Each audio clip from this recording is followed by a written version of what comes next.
October 14, 1943. Stalag Luft 3, Silesia, German-occupied Poland. Flight Lieutenant Eric Williams stood in the exercise yard watching men play football in the autumn cold. The compound stretched 300 yards in every direction, surrounded by double barbed wire fences 10 feet high with guard towers spaced every 150 yards. Searchlights swept the perimeter at night. German shepherd dogs patrolled the warning wire. Beyond the fences, dense pine forest extended for miles. The nearest neutral border was 400 miles northwest. Switzerland. Freedom. Williams was 28 years old. Shot down over Hamburg 11 months earlier. Bomber Command Wellington pilot. Before the war he had been a journalist. His mind worked differently than most prisoners. He saw patterns others missed. He noticed details that seemed irrelevant. And he had been studying this camp every day for 319 days, watching, calculating, planning. The compound held 850 Allied airmen, mostly RAF, some Americans, a few Canadians and Australians. Officers only. The Geneva Convention prohibited forcing officers to work, so the Germans kept them locked in barracks and exercise yards with nothing to do but think about escape. That was their mistake. Bored, intelligent men with engineering backgrounds and military training became obsessed with getting out. Escape committees formed. Tunnel projects started. Forged documents appeared. Civilian clothes were sewn from stolen materials. But every tunnel had been discovered. Every escape attempt had failed. The Germans had seismograph microphones buried around the perimeter. They detected digging vibrations 100 feet away. They had probes, steel rods driven into the ground at regular intervals. They discovered tunnel shafts before they reached 30 feet. And the camp sat on yellow sand. Easy to dig but impossible to hide. Every grain removed from underground had to be disposed of above ground. The Germans counted footsteps in snow to track dispersal patterns. The camp commandant, Oberst Friedrich von Lindiner, had announced a simple policy at roll call 3 months earlier. Gentlemen, you may attempt to escape. It is your duty. But know this. Every tunnel you dig will be found. Every forgery will be detected. Every plan will fail. This camp was designed to be escape-proof. And it is. Von Lindiner was not exaggerating. The security system had been perfected through 3 years of POW operations. 37 escape attempts had been thwarted in the first year alone. The longest tunnel discovered had been 147 feet. The deepest shaft had been 31 feet. None had succeeded. The German engineers who designed Stalag Luft 3 had studied every known escape method and created countermeasures. They believed they had eliminated every vulnerability. Williams stood near the vaulting horse, a simple wooden gymnastics apparatus positioned in the exercise yard 120 feet from the perimeter wire. Men used it daily for exercise. Jumping, vaulting, handstands. The guards had stopped watching it months ago. It had become part of the routine, invisible through familiarity. He looked at the horse. Then at the wire. Then at the guard tower. Then back to the horse. An idea formed slowly, impossibly, absurdly. He walked to the barracks, found Flight Lieutenant Michael Codner sitting on his bunk writing a letter home. Codner was 25, shot down over Bremen, navigator on a Halifax bomber. Before the war he had studied architecture at Cambridge. Patient, methodical, precise. Exactly the type of man Williams needed. Williams sat down, kept his voice low. I have an escape plan. But it's mad. Everyone will say it's impossible. Codner looked up from his letter. Every plan here is called impossible. What makes yours different? Williams explained. 3 minutes later, Codner set down his pen, stared at Williams for a long moment, then said quietly, "That's the stupidest idea I've ever heard." Williams smiled. "I know." Codner thought for another minute, then picked up a pencil, began sketching calculations on the margin of his letter. How deep would the tunnel need to be? 5 feet. Maybe 6 to avoid the seismographs. Length? 100 feet minimum. Probably 120 to be safe. How would you dispose of the sand? Inside the horse. Bags hanging from the frame. We dig, fill the bags, carry them out when the horse is moved. Codner's pencil moved across the paper, calculating volume, weight, time. His expression changed slowly from skepticism to something closer to reluctant fascination. The tunnel would have to start directly beneath the horse. Which means the horse would have to be positioned in exactly the same spot every single day. Yes. The guards would notice if we marked the ground. We measure distance from the barracks window. Count steps. Place it by memory. The horse weighs 80 pounds empty. With a man inside plus tools, that's 200 pounds. With 2 men and sandbags, that's 300. The men carrying it would struggle. The guards would notice. We train. Build strength. Make it look effortless. Codner stared at his calculations. This requires perfect timing, perfect coordination, and extraordinary luck. The margin for error is 0. I know. It's insane. I know. Codner looked at Williams, then back at his calculations, then out the window at the vaulting horse sitting motionless in the exercise yard. When do we start? Williams already had an answer. Tomorrow. The escape committee met that evening in Hut 104, in a small room at the back where senior officers coordinated all escape activities.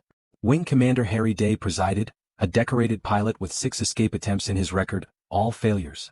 Beside him sat Squadron Leader Roger Bushell, the head of the committee, a man whose intensity frightened even German guards. Bushell was planning something large, something unprecedented, but he kept those details secret even from his own officers. Williams stood before them, outlined his plan in 3 minutes, using a diagram drawn on the back of a letter. The room was silent when he finished. Day spoke first. You want to dig a tunnel starting beneath a vaulting horse in the middle of the exercise yard? Yes, sir. A tunnel that begins 120 feet from the wire? Yes, sir. Which means you need to dig 100 feet underground without being detected by seismographs, probes, or guards? Yes, sir. And your method for avoiding detection is to hide inside the horse while you dig, then fill the horse with sand and carry it back to the barracks every evening? Correct, sir. Day looked at Bushell. Bushell looked at the diagram. Neither spoke. Flight Lieutenant Peter Fanshawe, a man who had dug 3 failed tunnels, leaned forward. Williams, the Germans will hear you digging. They have microphones everywhere. We dig slowly. By hand. No tools that create vibration. They'll see the horse sitting in the same spot every day. We move it slightly. 5 feet each direction. Random pattern. But we always return to center. They'll notice the ground is disturbed. We replace the surface sand perfectly. Pat it down. Make it match. They'll weigh the horse. Why would they? It's a piece of gymnastics equipment. Fanshawe shook his head. This is suicide. You'll be discovered in a week. Maybe less. Squadron Leader Tom Kirby Green, who had escaped twice before being recaptured, said, the problem isn't the digging. It's the disposal. You cannot hide that much sand. The Germans count everything. They know the volume of earth in this compound down to the cubic meter. We disperse it during exercises. In the seams of trousers, inside shirts. Same method every tunnel uses. Every tunnel that gets discovered. Williams looked at each officer in turn. Their faces showed the same expression. Polite skepticism mixed with pity. They thought he was desperate, naive, foolish. Day spoke again. Williams, I appreciate your initiative. But this committee has reviewed 47 escape proposals in the last 6 months. We approved 8. All 8 failed. This plan has more points of failure than anything I've seen. The seismographs will detect you. The guards will notice the pattern. The tunnel will collapse. And even if you somehow reach the wire, you still need forged papers, civilian clothes, money, and 400 miles of travel through hostile territory. I understand the risks, sir. Do you? Because from my perspective, you're proposing to waste 3 months of work on a plan that has a 1% chance of success. Maybe less. Bushell finally spoke, his voice quiet but sharp. Day is being generous. I'd say 0%. The physics don't work. The logistics don't work. The security situation doesn't work. This plan fails at every level. Williams held the diagram, said nothing. Bushell continued. I'm planning an operation that will require every available resource. Every forger, every tailor, every compass maker. I can't spare materials for a fantasy. Williams met his eyes. I'm not asking for resources. Just permission to try. Permission to fail, you mean? Permission to attempt something the Germans won't expect. Day looked at Bushell, some silent communication passing between them. Finally Day sighed. You have my permission. But understand this. You get no help from the committee. No documents, no clothes, no equipment beyond basic tools. If you want to dig a tunnel beneath a gymnastics horse, you do it alone. Williams nodded. Thank you, sir. As he left the room he heard Fanshawe say, poor bastard. He'll be in the cooler within a fortnight. Bushell's reply was quieter but clear. Give him a week. The Germans are very efficient. The next morning Williams and Codner began preparations. They needed a third man, someone smaller, someone who could fit inside the cramped space beneath the horse while digging. Flight Lieutenant Oliver Philpot volunteered within an hour of hearing the plan. Philpot was 24, Fleet Air Arm pilot, shot down in the North Sea. Small frame, 5'7", barely 140 pounds. Perfect for tunnel work. His first question was practical. How long can a man stay inside that horse before he suffocates? Williams had calculated this. 30 minutes if you're still. 15 if you're digging. The horse has small gaps between the planks. Some air gets through. But not much. So we dig in 15-minute shifts. Maximum. Philpot looked at the vaulting horse sitting in the exercise yard, measuring distances with his eyes. And we're going to dig 100 feet in 15-minute increments. Yes. That's insane. I know. When do we start? They built bags from old shirts, strong enough to hold 30 pounds of sand each, with straps that could hang from hooks inside the horse's wooden frame. They constructed a wooden trapdoor from bed slats, painted it yellow to match the sand, designed to sit flush with the surface so guards couldn't detect it by sight. They created a small spade from a shovel head and a shortened handle, quiet enough not to trigger seismographs. The physical training began immediately. They carried the empty horse across the exercise yard 50 times a day, building muscle memory, perfecting the stride. 4 men carried it, 2 on each side, walking with practiced casualness, talking and laughing as if the 200-pound load was nothing. The guards watched the first day, then lost interest. By the third day they didn't look at all. Williams timed everything. Door to horse, 47 seconds. Horse to position, 3 minutes 12 seconds. Vaulting exercises, 15 minutes minimum to look natural. Carrier rotation, every 20 minutes to avoid exhaustion. Return to barracks, 3 minutes 8 seconds. The location was chosen carefully, marked by triangulation from 3 fixed points: the corner of Hut 104, the water tower, and the northeast guard tower. Every day they placed the horse within 6 inches of the same position. The guards never noticed. On October 20th, 6 days after Williams first proposed the plan, they dug the first spadeful of earth. Philpot climbed inside the horse before it was carried out. He lay flat on the frame, hands gripping the internal supports, breathing shallow. The horse was lifted. 4 men carried it across the yard. Philpot felt every step, every shift in weight. His face pressed against the wooden slats. He could see fragments of sky through the gaps, see guard towers, see wire. The horse was set down. He heard voices outside, men preparing to vault. Normal exercise sounds. He waited 2 minutes, listening for any sign of suspicion. Nothing. The Germans weren't watching. He rolled over inside the frame, pushed aside the false bottom, began digging straight down into the yellow sand. The space was impossibly tight. His shoulders touched both sides. His knees pressed against his chest. He could barely move the spade. He dug. 1 scoop. 2. 3. The sand was loose, easy to move but hard to control. It wanted to collapse back into the hole. He worked faster, scooping sand into bags hanging from hooks above his head. The bags filled quickly. The air inside the horse grew thick. His breathing accelerated. Sweat soaked through his shirt. 15 minutes passed. The digger knocked twice on the frame, the signal. The vaulting stopped. The horse was lifted, carried back to the barracks with Philpot and 90 pounds of sandbags inside. The weight made the carriers strain. They had practiced this, knew how to hide the effort, kept their faces neutral. Inside the barracks, Philpot climbed out, pale and gasping. The sandbags were emptied into trouser legs, dispersed during afternoon exercise. The horse was cleaned, prepared for the next session. They had dug down 18 inches. The tunnel required 120 feet. Every day, twice a day, morning and afternoon, they repeated the process. Dig for 15 minutes, extract 90 pounds of sand, disperse it, return. The tunnel shaft went down 5 feet, then turned horizontal beneath the warning wire. The walls were reinforced with bedboards. The ceiling was shored with wooden supports. Air circulation became critical. They built a ventilation system using water cans with holes punched in the ends, creating a crude air pump. The Germans suspected nothing. By November 5th they had dug 40 feet. By November 20th 60 feet. The work was exhausting, claustrophobic, dangerous. Philpot spent hours each day lying in sand, breathing stale air, digging in near total darkness. His hands blistered then calloused. His back ached from the cramped position. His lungs hurt from the dust. But he kept digging. The other prisoners watched with mixed emotions. Some admired the effort. Others considered it wasted time. Fanshawe made a bet that the tunnel would be discovered before December. Bushell ignored it completely, focused on his own massive project. But Williams, Codner, and Philpot kept working. Silently. Methodically. Without drama or complaint. They had committed to something the camp considered impossible. And they would see it through. November 18, 1943. Day 29 of digging. The tunnel had reached 65 feet. They were ahead of schedule. But the sand was becoming a problem. Every cubic foot extracted from underground had to be dispersed above ground. The Germans had noticed the exercise yard was slightly higher than before, the ground more compacted in certain areas. They began probing with steel rods at random intervals. Williams watched from the barracks window as 2 guards walked the perimeter with probes, pushing them into the ground every 6 feet. If they probed within 5 feet of the tunnel, they would feel the hollow space. The tunnel was only 5 feet deep. Not enough margin. The guards worked systematically, starting from the north wire, moving south. They were 30 feet from the tunnel entrance. Then 20. Then 10. Codner stood beside Williams, calculating.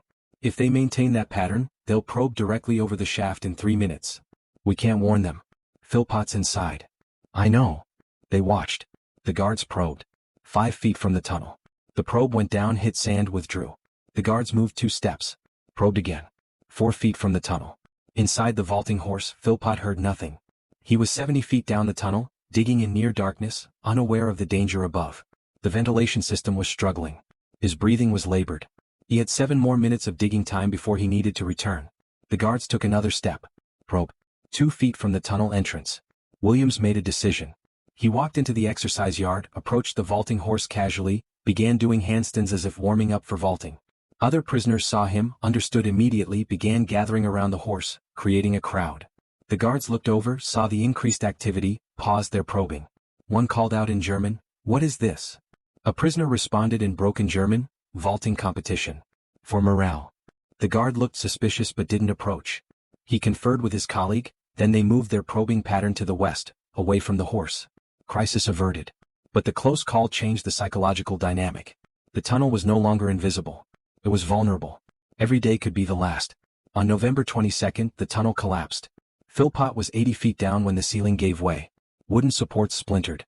Sand poured down. He was buried up to his chest in seconds, trapped in darkness, unable to move. The ventilation system failed. Air stopped flowing. His breathing accelerated, then stopped, then started again in short gasps. He tried to dig himself out but couldn't move his arms. The sand pressed against his ribs. His vision began to blur.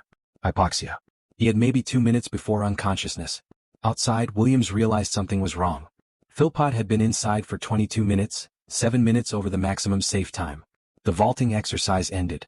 The horse was lifted. Williams heard a muffled sound from inside, barely audible. A voice. Weak. Desperate. They carried the horse to the barracks faster than normal. The guards watched. Too fast. Too urgent. Suspicious. But the horse was already moving, couldn't be stopped. Inside the barracks they opened the false bottom. Philpot was blue, gasping, half-conscious. They pulled him out, gave him water, waited for his breathing to normalize. He sat on the floor, shaking, covered in sand. After 5 minutes he spoke. The tunnel collapsed at 80 feet. We need to shore it again. But it's still there. We can fix it. Codner looked at Williams. The unspoken question. Do we continue? Williams looked at Philpot, pale and trembling, then at the calendar on the wall showing November 22nd. 5 weeks of work. 80 feet dug. 40 feet remaining. If they stopped now, it was all wasted. If they continued, the next collapse might kill someone. He made the decision. We continue. But we reinforce every foot from here forward. The next day they spent 4 hours underground installing additional wooden supports, creating a more stable structure. The tunnel held. The digging resumed. October 29, 1943.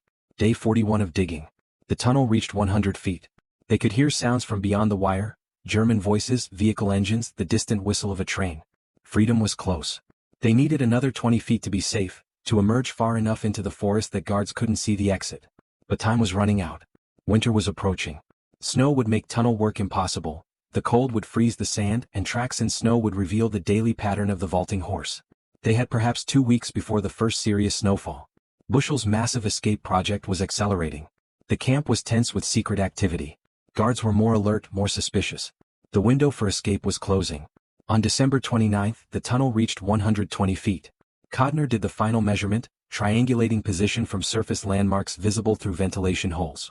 His calculations showed they were 15 feet beyond the wire, deep in the forest where tree cover would hide the exit. They broke through that evening, opening a hole to the surface just large enough for a man to squeeze through. Cold air rushed into the tunnel. Fresh air. Pine scent. The smell of freedom. They sealed the exit with a thin layer of soil and branches, nearly invisible from above. The escape would happen tomorrow night, December 30th. New moon. Maximum darkness. That evening, Williams, Codner, and Philpot met in the barracks to finalize plans. They had forged German travel documents, crude but functional. They had civilian clothes sewn from dyed uniforms. They had a compass made from a broken wristwatch, maps drawn from memory, and a small amount of German currency acquired through bribes. Their route was planned. Walk to the Sagan train station 8 miles away, take the train to Frankfurt an der Oder, then to Stettin on the Baltic coast. From Stettin, stow away on a Swedish freighter. Sweden was neutral. Once there they were safe. The plan had 100 points of failure. But it was their only chance. December 30th, 1943. 1830 hours. Roll call completed. Guards counted prisoners, recorded numbers, returned to their posts. Darkness fell quickly in winter. By 1900 hours, the compound was nearly black, lit only by searchlights sweeping the perimeter every 3 minutes. Williams, Codner, and Philpot waited in the barracks until 2200 hours. The camp was silent. Most prisoners were asleep. The guards had reduced night patrols to conserve heating fuel, a small mercy of winter that worked in the escapees' favor. They moved to the tunnel entrance beneath the horse, now stored in a corner of the gymnasium building. The trapdoor was opened. They climbed down one by one. The tunnel was cold, the air thick with moisture. They crawled forward on elbows and knees, 120 feet through darkness, listening for any sound that might indicate discovery. The crawl took 40 minutes. The exit was sealed. They listened at the surface, hearing nothing but wind in the pines. Williams pushed up slowly, breaking through the thin soil cover. His head emerged into freezing air. He looked around carefully. Guard towers were 200 yards away, searchlights sweeping but not focused on this area. Trees blocked direct line of sight. He climbed out, helped Codner up, then Philpot. 3 men in civilian clothes standing in a German forest at night, 400 miles from freedom. They brushed off dirt, adjusted their clothing, checked their forged documents. Everything was ready. They walked. The forest was dense, dark, disorienting. They navigated by compass, heading northwest toward the rail line they knew ran parallel to the camp. Walking in silence, listening for dogs or patrols. Every sound, a branch snap, an animal moving through underbrush, caused them to freeze, hearts pounding. After 2 hours they reached the rail line. A thin strip of cleared ground cutting through the forest, rails gleaming dully in starlight. They followed it toward Sagan, staying in the tree line, moving carefully. They reached Sagan station at 1:30. The town was quiet, a few lights in windows, otherwise dark. The station was closed until morning. They waited in an alley hidden from patrols, trying not to shiver in the December cold. At 5 o'clock the station opened. A clerk arrived, lit a stove, began preparing for the morning trains. Williams, Codner, and Philpot waited another hour, let the station fill with normal morning travelers, workers heading to factories, women with shopping baskets, an elderly man with a cane. At 6:30 they entered the station. Bought tickets to Frankfurt and der Oder. The clerk barely looked at them, took their money, handed over tickets. They sat on a bench, 3 ordinary travelers in worn civilian clothes, waiting for the 7:15 train. German soldiers entered the station. 4 of them, Wehrmacht, carrying rifles. They walked through the waiting area slowly, looking at faces. Routine security check. The soldiers passed within 6 feet of the 3 escapees. Looked at them. Looked away. Kept walking. The train arrived at 7:18, 3 minutes late. They boarded, found seats in a crowded third-class compartment, sat among German workers. The train pulled out of Sagan station heading northwest. They were free. For now. But 400 miles remained. The train journey took all day. They changed trains twice, once in Frankfurt and der Oder, once in Berlin. Each station had military police checking papers. Each time they presented their forged documents, poorly made but stamped with official-looking seals. The police glanced at them, waved them through. The forgeries worked because German bureaucracy expected compliance. If a document had stamps, it was assumed to be legitimate. No one looked closely. No one questioned 3 ordinary men traveling for ordinary reasons. By evening they reached Stettin on the Baltic coast. A port city, hundreds of ships in the harbor, Swedish flags visible among the masts. Sweden was 90 miles across the water. So close. But getting onto a Swedish ship was the most dangerous part of the plan. The docks were heavily guarded. Workers needed special passes. Ships were inspected before departure. Security was tight because of smuggling and sabotage concerns. They watched the docks from a distance, studying patterns, looking for opportunities. Shift changes, guard rotations, moments of inattention. Philpot noticed a Swedish freighter, the MV Magdalena, scheduled to depart at midnight. The ship was taking on cargo, longshoremen loading crates. The security focused on the cargo, not on the ship itself. They waited until 2300 hours, when the loading operation was finishing, workers tired and inattentive. They walked along the dock trying to look purposeful, like men with legitimate business. A guard stopped them, asked for passes. Williams showed his forged papers, spoke in broken German about cargo inspection. The guard looked confused, waved them through. German bureaucracy again, when in doubt, assume authority. They reached the Magdalena, climbed the gangway, moved quickly to the cargo hold. Hid among the crates as the ship prepared to sail. At midnight the ship's engine started. Vibration ran through the hull. They felt the motion as the Magdalena pulled away from the dock, moving into open water. For the first time in 14 months, they were beyond German control. The crossing to Sweden took 8 hours. Williams, Codner, and Philpot remained hidden in the cargo hold until morning, then emerged when the ship was safely in Swedish territorial waters. The captain was surprised but not angry. He'd transported escapees before. It was an open secret that Swedish ships helped Allied personnel when possible. They arrived in Sweden on December 31, 1943, New Year's Eve. The British consul met them at the dock in Stockholm, verified their identities, provided fresh clothes and hot food. The first meal they had eaten in 14 months that wasn't camp rations. They were debriefed by intelligence officers, asked to describe the camp layout, security procedures, guard routines. Everything they had learned over a year of captivity. The information was valuable. It would help future escapees. They were asked about the method of escape. Williams explained the vaulting horse, the tunnel, the daily routine that had looked so innocent. The intelligence officers were silent for a moment, processing the audacity of it. One officer finally said, "You dug a tunnel starting in the middle of the exercise yard." "Yes, sir." "Directly under a gymnastics apparatus." "Yes, sir." "For 6 weeks." "Yes, sir." "And the Germans never suspected." "Not until we were gone." The officer shook his head slowly. "That's the maddest thing I've ever heard." Williams smiled. "Yes, sir. We know." Back at Stalag Luft 3, the escape was discovered during morning roll call on December 31st. 3 men missing. The Germans searched the compound, found the tunnel entrance beneath the vaulting horse. They were stunned.